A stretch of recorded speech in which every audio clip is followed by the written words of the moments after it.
Hello everyone, I am Tessellating Hexagons, and I worry that I might have a bit of an apology to dish out to the country in question for this video. Yes indeed, in case the big plus behind me wasn't a massive giveaway, I'm talking about Switzerland at Eurovision 2021. Now, just like last year, they're sending the same artist 2 years in a row.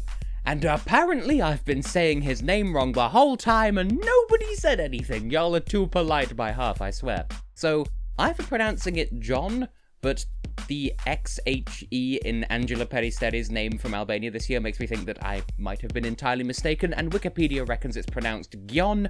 Why did nobody tell me? I thought I was being considerate. But yes, my apologies there. So yes, Switzerland will be represented this year by Gjon Muharremai, aka Gjon's Tears, and the song Tout l'univers. So just like last year, it is presented fully in French, no breaks, no English, no changes, it's just non-stop French coming at you from the Alps.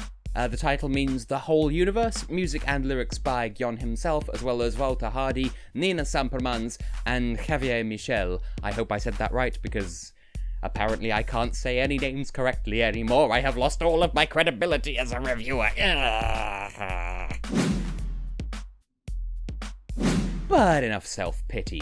So, my first impression of this song: Switzerland tasted how close they were to the trophy last year, and now they're out to seal the deal. Don't get me wrong, I think it would be massively presumptuous and disrespectful to the other entries to declare this a surefire winner right here and now, in what is honestly a wide open and very strong year. But the quality and power behind this song is heavily evident, and serves as proof that Répondez-moi from last year wasn't just a flash in the pan for our Alpine pals. To an extent, I feel like this is kind of trying to bridge the gap here between people who liked the Swiss entry last year and people who maybe weren't so keen, and I think the upbeat percussion section is how they're trying to win people over. I could see some people losing interest in it just as easily, but I, for one, definitely think it works. Switzerland is out for blood this year. So, the plus points. Haha, I'm a genius. Let's get the obvious thing out of the way first here. Gjon's voice is a thing of beauty.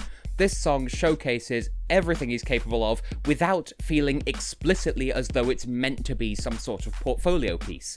Like, it sounds organic. It's not intentionally showing off that he can hit the high notes, the long notes, the emotional notes. It's just that those opportunities happen to arise and he rises to the occasion.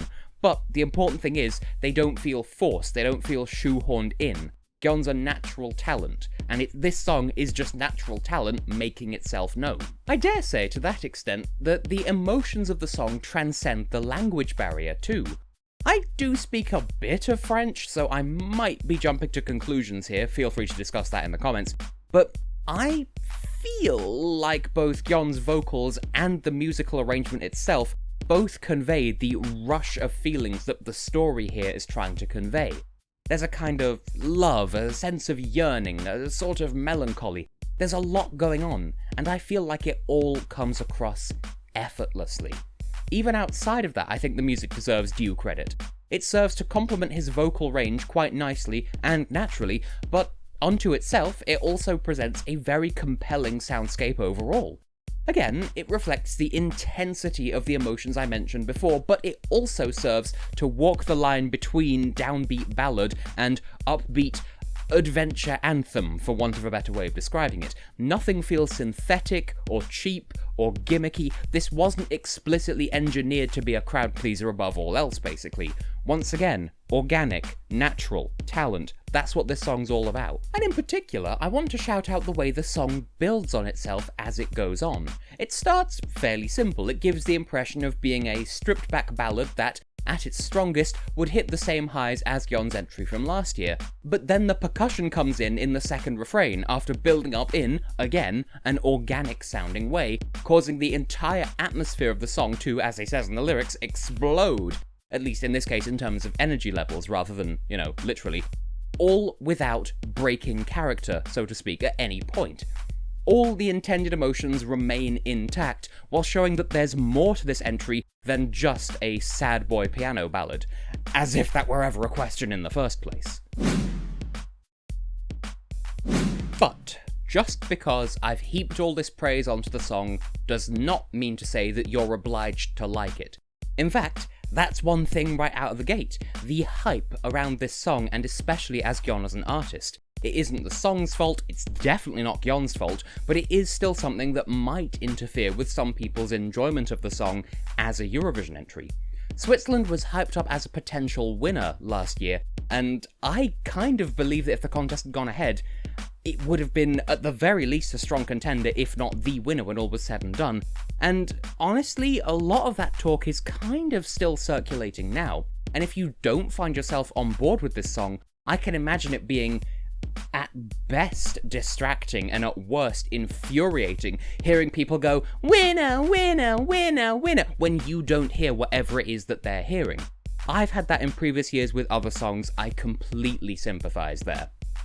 For example, while I did assume that the emotions of the song transcend the fact that he's singing in French, I shouldn't overlook there's a lot going on in the lyrics here, so it's entirely not your fault if they do end up passing you by completely.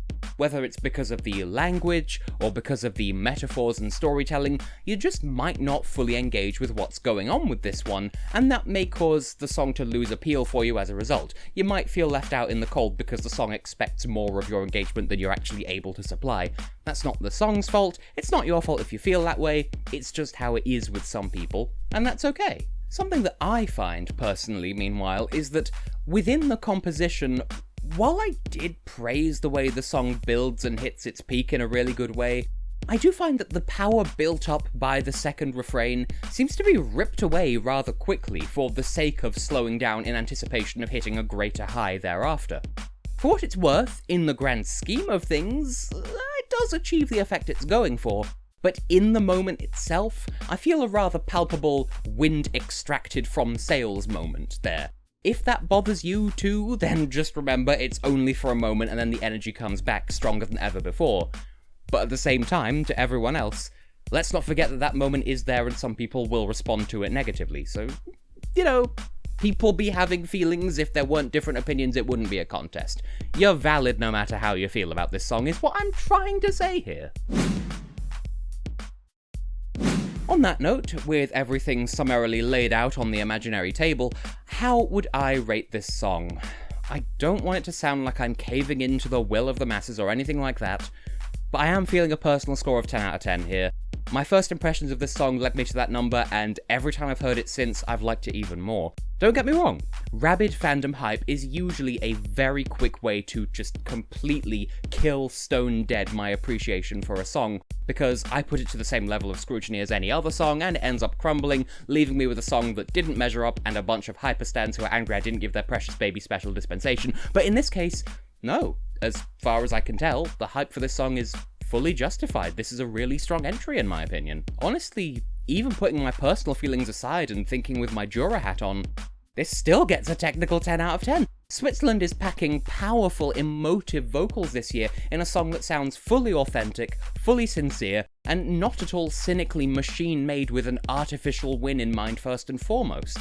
From the standpoint of music and lyrics alike, this song showcases talent, range, and emotions, and Gjon's vocal proficiencies bring it even further to life. He has the tenderness for the more intimate parts of the song, he has amazing head voice for the higher notes, and he can easily balance the softer parts of the song with the power behind the grander parts, and best of all, it doesn't sound whatsoever like artificial bluster.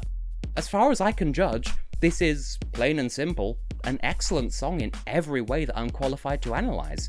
I feel like I'm overrating it here, but that's the conclusion that I've reached.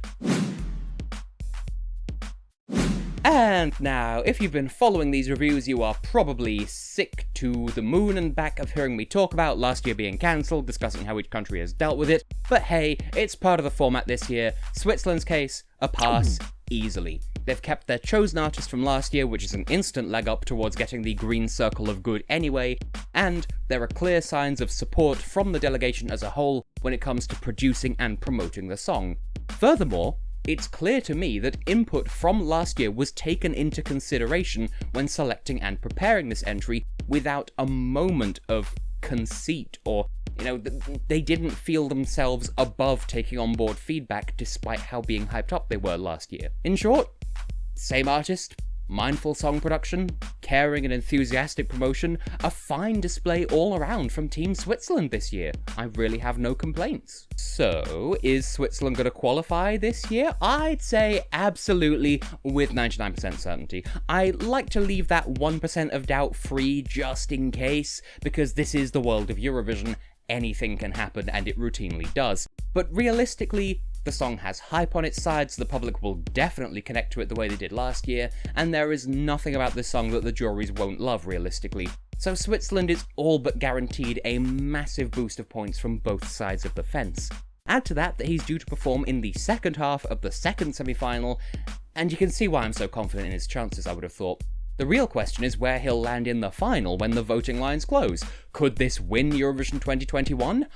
I could definitely see it happening, but I could also see this being murdered by the running order of the show if the producers don't want Switzerland to win. If, say, he's drawn slot 05 or earlier, I think that will heavily impair his chances, especially if other hyped up entries in the final get the coveted slot number 18 or thereabouts. But no matter what, one way or the other, Switzerland is definitely walking away with a top 10 finish this year, as long as nothing absolutely crazy happens on the night.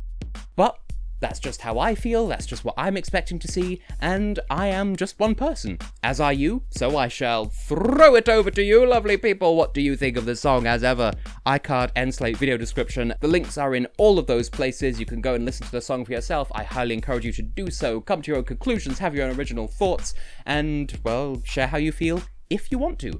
In the meantime, to Team Switzerland, to Gjon, I'm hoping I'm saying your name right this time, and I'm so sorry for last year. I wish you the very best of luck, and will you be bringing the trophy home this year? That remains to be seen. We'll find out what happens in May.